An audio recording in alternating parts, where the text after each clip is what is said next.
बिस्मिल्लाहिर्रहमानिर्रहीम। अस्सलामुअलैकुम students, Rabbi zidni ilma. Students, today's our lecture is about biodiversity, that is your third chapter. In this chapter you will study about life and diversity in life. मतलब कि लफ्ज़ biodiversity जो है वो दो अल्फाज का मजमुआ है। एक लफ्ज़ जो है वो बायो है और दूसरा लफ्ज़ है डाइवर्सिटी। बायो का मतलब आपको पता है, उसका मतलब होता है लाइफ यानी ज़िंदगी, और डाइवर्सिटी का मतलब होता है वैरायटी। अब ये वैरायटी स्पीशीज़ के अंदर भी हो सकती है, विद इन अ स्पीशी, एक ही स्पीशी के ऑर्गेनिज्म में हो सकती है, या डिफरेंट स्पीशीज़ के ऑर्गेनिज्म की वैरायटी हो सकती है। मतलब कि एक ही ऑर्गेनिज्म के अंदर से वैरायटी से मुराद ये है कि अगर डॉग है उसमें भी काफ़ी ज़्यादा वैरायटीज़ होती हैं। कुछ टाइप्स ऑफ डॉग्स ऐसे होते हैं जो वाइल्ड होते हैं और कुछ को हम एज अ पेट अपने घर पे रख सकते हैं। इस तरह एक स्पीशी के अंदर with in the species variety होती है, और अमंग स्पीशीज़ में वैरायटी से मुराद ऐसी वैरायटी है, ऐसी डाइवर्सिटी है जो कि दो डिफरेंट स्पीशीज़ के दरमियान डिफरेंस हो या वैरायटी हो। ठीक है। Biodiversity is a measure of the variety of organism present in the current ecosystem. अब आपको बायोडाइवर्सिटी की एक और डेफिनेशन उन्होंने बताई है कि biodiversity is a measure of the variety of organisms, यानी कि किसी इकोसिस्टम में, किसी प्रेजेंट इकोसिस्टम में कितने ऑर्गेनिजम्स की कितनी वैरायटी है, कि किसी ऑर्गेनिज्म की तादाद में कितनी वैरायटी पाई जा रही है, उसको हम किस तरह से मेजर करेंगे, उस प्रोसेस को क्या कहेंगे हम, बायोडाइवर्सिटी। ये एक छोटा सा आपको पॉइंट ऑफ व्यू बताया कि बायोडाइवर्सिटी होता क्या है।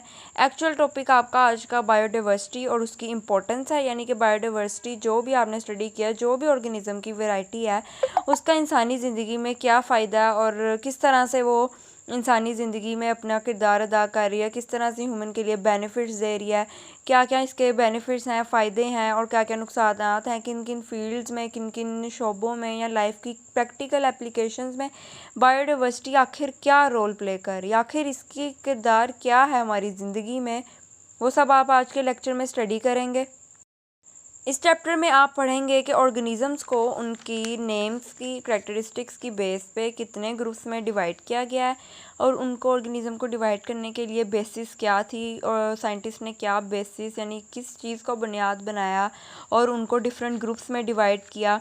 सबसे पहले 3 किंगडम सिस्टम आया, फिर 5 किंगडम सिस्टम। सबसे पहले इंसानों को, जानवरों, जानदारों को सिर्फ 2 ग्रुप्स में तकसीम किया गया। उसके बाद एर्नस्ट हैक्ल ने 3rd किंगडम इंट्रोड्यूस करवाया, फिर 3 किंगडम सिस्टम ऑफ क्लासिफिकेशन आया, 2 के बाद 3, उसके बाद 3 किंगडम सिस्टम के बाद ऑर्गेनिजम्स को 5 किंगडम सिस्टम में तकसीम किया गया, क्योंकि 3rd किंगडम जो था वो इतना वो स्टेबल नहीं था, उसमें कुछ डिफेक्ट्स थे, कुछ ऑर्गेनिजम्स ऐसे थे जो कि अपने किंगडम को सूट नहीं कर रहे थे, जिसमें साइंटिस्ट ने उनको रखा हुआ था कि इसका इस किंगडम में प्रेजेंस है, इसकी इस किंगडम से जो है रिजेम्बलेंस है, लेकिन वो काफ़ी उनकी खसूसियात ऐसी थी जो कि उस किंगडम से रिजेम्बल भी करती थी, लेकिन काफ़ी ऐसी थी जो कि उससे रिजेम्बल नहीं करती थी और टोटली डिफरेंट थी।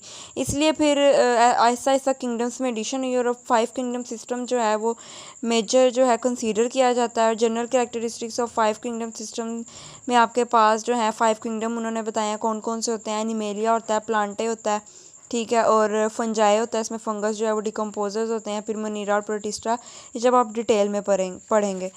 नेक्स्ट आपके पास यहाँ पर टॉपिक आ जाता है एक स्पीशी की डेफिनेशन यहाँ से आ जाती है पीछे, और ये सिंपल क्लासिफिकेशन ऑफ ऑर्गेनिजम्स है, जिसमें आपके पास एक पी प्लांट है, ह्यूमन की क्लासिफिकेशन है, होमोसेपियंस कहा जाता है ह्यूमंस को साइंटिफिक नेम, और पी प्लांट की पीसम सेटिवम है। ये आपको आगे जाकर यहीं इसी चैप्टर में पता चलेगा कि किस तरह से, किस बेस पे साइंटिफिक नेम्स उनके रखे जाते हैं। कि जो एक साइंटिफिक नेम होता है उनके 2 पार्ट्स होते हैं। फर्स्ट वन जो होता है जीनस नेम होता है, और जो सेकंड वन होता है वो उसकी स्पीशी का नाम होता है, ठीक है। फिर उसके साथ साथ इस मेथड को बायनोमियल नोमेनक्लेचर कहा जाता है, उसकी सिग्निफिकेंस दी हुई है। फिर उसके बाद आपको बायोडाइवर्सिटी को कंजर्व करने के मेथड्स बताए हैं कि किस तरह से कंजर्वेशन की जा सकती है, हिफाजत की जाती है बायोडाइवर्सिटी की, ठीक है। और फिर आपको next human life, human beings के इम्पैक्ट बताए हुए हैं बायोडाइवर्सिटी पे, कि इंसान किस तरह से अपनी बायोडाइवर्सिटी को डैमेज कर रहा है, कैसे स्पीशीज़ को नुकसान पहुंचा रहा है, पौधों की भी और दूसरे जानदारों की भी, ठीक है। फिर उसके बाद आपको डिफॉरेस्टेशन का और ओवर हंटिंग का बताया है कि दरख्त जो है बहुत ज़्यादा कटना शुरू कर दिए इंसानों ने, जो है दरियाओं को उसमें पोल्यूशन करनी शुरू कर दिया, और उसके बाद जो फॉरेस्ट होते हैं, जंगल होते हैं, उसके दरख्तों को ज़्यादा से ज़्यादा अपने फ़ायदे के लिए इस्तेमाल करना शुरू कर दिया, यानी कि अपने फाइनेंशियल मींस के तौर पे इस्तेमाल करना शुरू कर दिया है। पेपर प्रोडक्शन बहुत इंक्रीज़ हो चुकी है, इंक्लूडिंग टिम्बर और fuel wood have played a role in human societies. तो इस तरह से इंसान ने अपनी ज़रूरियात को खुद बढ़ाया, और उसके बाद फिर नेचुरल रिसोर्स को एक लार्ज अमाउंट में कंज्यूम करना शुरू कर दिया, जो कि पोल्यूशन का एक बहुत बड़ा सबब है।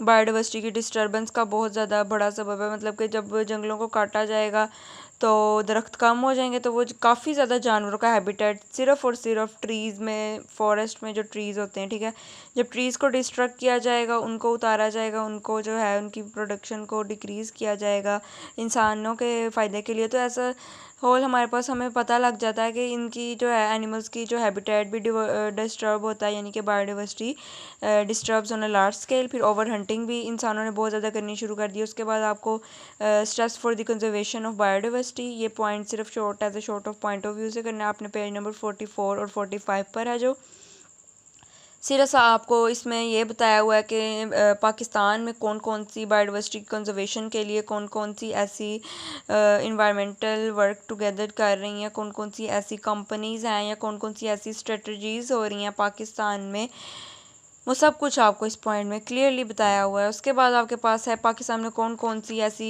स्पीशीज़ हैं जो इंडेंजर्ड हैं, यानी कि उनको नियर फ्यूचर में एक्सटिंक्ट होने का खतरा, यानी कि वो बिल्कुल अपने जो है माहौल से, अपने इकोसिस्टम से ख़त्म हो जाएंगी, ठीक है। इंडेंजर का मतलब ये है कि वो at a risk of extinction in the near future है, कि वो ख़त्म होने के दहाने पे है, ख़त्म होने के किनारे पे है, ठीक है। ये आपको मैंने एक और शॉर्ट पॉइंट ऑफ व्यू इस चैप्टर का दिया है।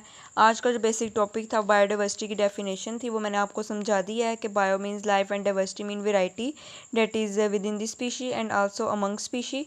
Next we have about importance of biodiversity, के बायोडाइवर्सिटी की इंसानी ज़िंदगी में क्या जो है इम्पोर्टेंस है। First of all biodiversity provide food for human. इससे मुराद ये है कि जितनी ज़्यादा डाइवर्सिटी पाई जाएगी जानदारों की, चाहे वो जानवर हों या चाहे वो पौधे हों, पौधों की डिफरेंट वेराइटीज़ हों, यानी कि आम है, अब उसकी कितनी वैरायटीज़ हैं। तो उसके बाद आपके पास जो सब्ज़ियां हैं उनमें कितनी वैरायटीज़ है, सिर्फ एक टाइप की एक सब्ज़ी नहीं है, काफ़ी टाइप की एक ही सब्ज़ी है, समझें, उसकी ही काफ़ी टाइप है। इसी तरह यहाँ से पता चल रहा है कि बायोडाइवर्सिटी, जितनी ज़्यादा डाइवर्सिटी होगी उतना ज़्यादा फूड ह्यूमन को प्रोवाइड किया जाएगा, ठीक है। Biodiversity provide food for human. फिर उसके बाद बायोडाइवर्सिटी जो है ड्रग्स का ज़रिया, significant proportion of drugs are derived from biodiversity directly और इनडायरेक्टली। इसी तरह जो पौधे हैं उनमें डाइवर्सिटी पाई जाती है, जितने ज़्यादा इकसाम के पौधे होंगे उतने ज़्यादा वो इंसानों के लिए फ़ायदेमंद होंगे।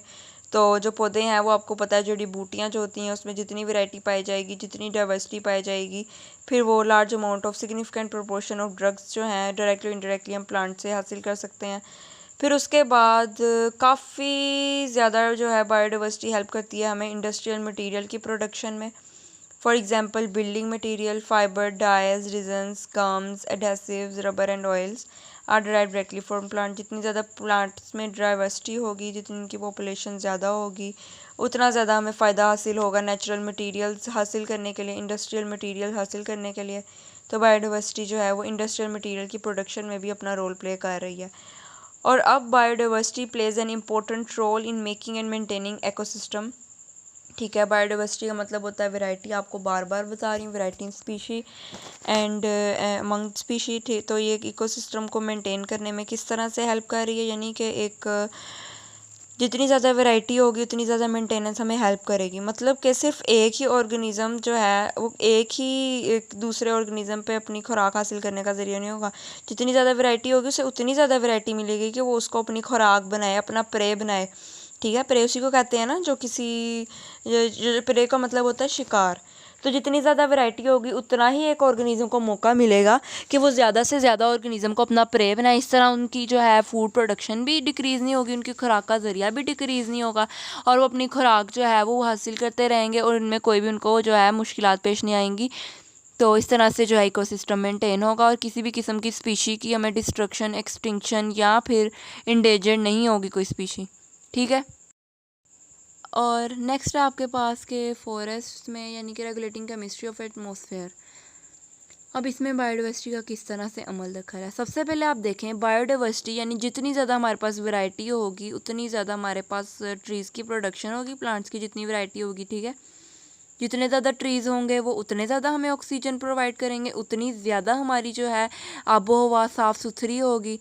तो इसी तरह हमारे एटमॉस्फेयर की केमिस्ट्री को ये रेगुलेट करते हैं, ठीक है। Most useful substances are produced from trees, यानी कि जितने ज़्यादा ट्रीज़ होंगे, जितनी ज़्यादा डाइवर्सिटी होगी, पौधों की वैरायटी होगी, उतना ही अच्छा वो हमारे एटमॉस्फेयर को मैनेज करेंगे, हमारे एटमॉस्फेयर की केमिस्ट्री अच्छी होगी, साथ ही साथ वाटर की केमिस्ट्री भी अच्छी होगी, वाटर डैमेज कम होगा, क्योंकि जो इंसान है बायोडाइवर्सिटी जो हेल्प करती है आपको इकोसिस्टम मेंटेन करने में।